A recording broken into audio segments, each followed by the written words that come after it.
കൊണ്ടുവരുന്ന ഒരു തെളിവാണ് വിശുദ്ധ ഖുർആൻ സൂറത്ത് കഹ്ഫിൽ പറഞ്ഞ അസ്ഹാബുൽ കഹ്ഫുമായി ബന്ധപ്പെട്ട ചരിത്രം പരാമർശിക്കവേ റബ്ബ് സുബ്ഹാനഹു വ തആല പഠിപ്പിച്ച 21-ാമത്തെ വചനം ഖാലല്ലദീന ഗലബു അലാ അംരിഹിം ലനത്തഖിദന്ന അലൈഹിം മസ്ജിദ എന്ന ആയത്ത് ഖബറുകൾ ഉയർത്താൻ തെളിവാണ് എന്ന് പലപ്പോഴും പലരും ഉന്നയിക്കാറുണ്ട്. അഥവാ അസ്ഹാബുൽ കഹ്ഫ് അവർ ആ ഗുഹയിൽ തന്നെ പിന്നീട് വഫാത്തായി, അവിടെ തന്നെ ഒരു മറമാടപ്പെടുന്നു. ആ മറമാടിന് ശേഷമുണ്ടായ ആ നാട്ടിലെ ചർച്ചകൾ വിവരിക്കുന്നിടത്ത് റബ്ബ് സുബ്ഹാനഹു വ തആല പറഞ്ഞൊരു പ്രയോഗമാണ് ഖാലല്ലദീന ഗലബു അലാ അംരിഹിം.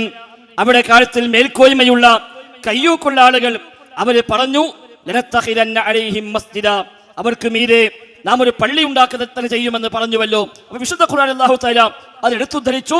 അത് തെളിവാണ് ഖബറുകൾക്ക് മീതെ പള്ളി ഉണ്ടാക്കാൻ, ഖബറുകൾക്ക് മീതെ ആരാധനയും പണിയാൻ ഇത് തെളിവാണ് എന്നാണ് പലപ്പോഴും ആളുകൾ ഇതുമായി ബന്ധപ്പെട്ട് പ്രചരിപ്പിക്കാറുള്ളത്. യഥാർത്ഥത്തിൽ വിശുദ്ധ ഖുർആൻ പ്രവാചക വചനങ്ങൾ നിഷ്പക്ഷമായി പഠിക്കുന്ന ആളുകൾക്ക് ഇവിഷയമായി എന്താണ് വസ്തുത എന്ന് ബോധ്യപ്പെടുമാറുള്ള ഹദീസുകൾ ധാരാളമായി നമുക്ക് കാണാൻ കഴിയും. ചിലർക്ക് നേരത്തെ സൂചിപ്പിച്ചു, ചിലത് ഇനിയും ഇവിടെ വിശദീകരിക്കപ്പെടുകയും ചെയ്യും.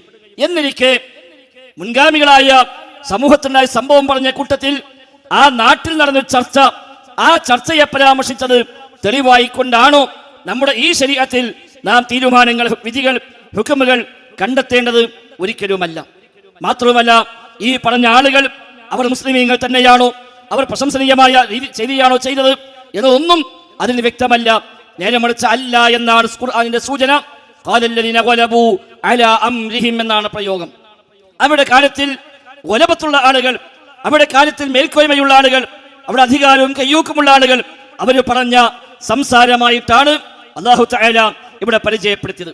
ഈ ആയത്ത് വ്യാഖ്യാനിക്കുമ്പോൾ ഏതെങ്കിലും ഖുർആൻ വ്യാഖ്യാതാക്കൾ രേഖപ്പെടുത്തി വെച്ചുവോ ഈ ആയത്ത് മഹാന്മാരുടെ ഖബറുകൾക്ക് മീതെ ദർഗയുണ്ടാക്കാൻ, കുബ്ബയുണ്ടാക്കാൻ, കെട്ടിയുയർത്താൻ, അവിടെ പോയി നേർച്ചയും വഴിപാട് സമർപ്പിക്കുവാൻ, അവിടെ ആനയും അമ്പാടിയുമായി ചാട്ടവും കളിയുമായി അവിടെ ചെന്ന് തുള്ളാനും ആഘോഷിക്കാനും എല്ലാമുള്ള തെളിവാണ് ഈ ആയത്ത് എന്ന് ഈ ഖുർആനിന്റെ വചനം വിശദീകരിച്ച ഏതെങ്കിലും ഖുർആൻ വ്യാഖ്യാതാവ് രേഖപ്പെടുത്തിയോ? ഒരിക്കലുമില്ല. നേരെ മറിച്ച് തിരിച്ചാണ് രേഖപ്പെടുത്തിയത്. ഇതിന്റെ വിശദീകരണത്തിൽ ഖുർആൻ പണ്ഡിതന്മാർ പറയുന്നു. ഉദാഹരണം ഇമാം ഖുർത്തുബി തന്റെ തഫ്സീർ ഖുർത്തുബിയിൽ വിശദമായ ചർച്ചയാണ് ഈ ആയത്തുമായി ബന്ധപ്പെട്ടവിടെ കൊണ്ടുവന്നിരിക്കുന്നത്. അദ്ദേഹം ഇവിടെ പറയുകയാണ്, ഈ ആയത്ത് വിശദീകരിക്കുമ്പോൾ അദ്ദേഹം പറയുന്നു, ഒന്ന് ഖാലല്ലദീന ഗലബു അലാ അംരിഹിം എന്ന് പറഞ്ഞാൽ ആരാണ് പറഞ്ഞ ആളുകൾ? ഇതാരാണ്? അത് ചില ആളുകൾ, അവര് അവിടെ അധികാരമുള്ള ശക്തരായ ആളുകളാണ്. ഫഖാലൽ മലിക് ഉബ്നു അലൈഹിം ബുൻയാന, ഭരണാധികാരിയാണ് പ്രഖ്യാപിച്ചത്, രാജാവിന്റെ കൽപ്പനയാണ് വന്നത് എന്ന് പറയുന്നു. അതല്ല, മുസ്ലിമീങ്ങളാണെന്ന് പറയുന്നു. ഇനി അതുമല്ല, അവിടെ ചർച്ചകൾ തർക്കങ്ങൾ ഉണ്ടായി എന്നാണ്. വറുവി അന്ന ത്വായിഫതൻ കാഫിറ ഖാലത് നബ്നി ബൈഅതൻ ഔ മുളീഫൻ ഫമാനഹുൽ മുസ്ലിമൂൻ. അവിശ്വാസികളായ ചില ആളുകൾ പറഞ്ഞു, ഞങ്ങൾക്ക് അവിടെ ഒരു മഠമുണ്ടാക്കാം, അങ്ങനത്തെ ഒരു കേന്ദ്രമുണ്ടാക്കി മാറ്റാം എന്ന് പറഞ്ഞപ്പോൾ മുസ്ലിമീങ്ങൾ പറഞ്ഞല്ല, അവിടെ പള്ളി ഉണ്ടാക്കാം എന്ന് പറഞ്ഞ അങ്ങനെയുള്ള ചർച്ചയാണ് ഇവിടെ ഉദ്ദേശിച്ചത് എന്നാണ്. ഏതാണെങ്കിലും അത് പ്രശംസനീയമാണോ? ഒരിക്കലുമല്ല. കാരണം നമ്മുടെ ശരീഅത്ത് അത് അംഗീകരിച്ചതല്ല എന്ന് ഇമാം ഖുർത്തുബി റഹിമഹുല്ലാഹ് പറയാണ്.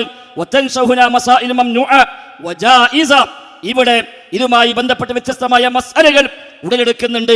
ചിലതൊക്കെ അനുവദനീയമായതാണ്, ചിലതൊക്കെ ഹറാമായ വിലക്കപ്പെട്ട കാര്യങ്ങളുമാണ് എന്ന് പറഞ്ഞിട്ട് അദ്ദേഹം പറയാം, ഫത്തിഹാദുൽ മസാജിദി അലൽ ഖുബൂരി വസ്സലാത്തു ഫീഹാ വൽബിനാഉ അലൈഹാ ഇലാ ഗൈരി ദാലിക മിമ്മാ തളമ്മനതി സുന്നത്തു മിൻ നഹി അൻഹു മംനൂഉൻ ലാ യജൂസ്. ഈ ആയത്തിന്റെ തഫ്സീലാണ് പറഞ്ഞത്, ഖബറുകളെ ആരാധനാ കേന്ദ്രങ്ങളാക്കി മാറ്റൽ, വസ്സലാത്തു ഫീഹാ അതിൽ നിസ്കരിക്കൽ, വൽബിനാഉ അലൈഹാ അതിന്മേൽ എടുപ്പുണ്ടാക്കൽ, ഇലാ ഗൈരി ദാലിക അതല്ലാത്ത മറ്റു കാര്യങ്ങളും, ഇതൊക്കെ മിമ്മാ തളമ്മനതു സുന്നത്തു മിൻ നഹി അൻഹു സുന്നത്തിൽ ഇതെല്ലാം വിലക്കപ്പെട്ട കാര്യമാണ്. അതിനാൽ ഫമംനൂഉൻ അതെല്ലാം വിലക്കേണ്ടതാണ്, ലാ യജൂസ് ജായിസ് അല്ല, അനുവദനീയമല്ല. എന്നാൽ അനുവദനീയമല്ല എന്ന് പറയാനുള്ള തെളിവുകൾ ധാരാളം ഹദീസ് അദ്ദേഹം കൊണ്ടുവരികയാണ്.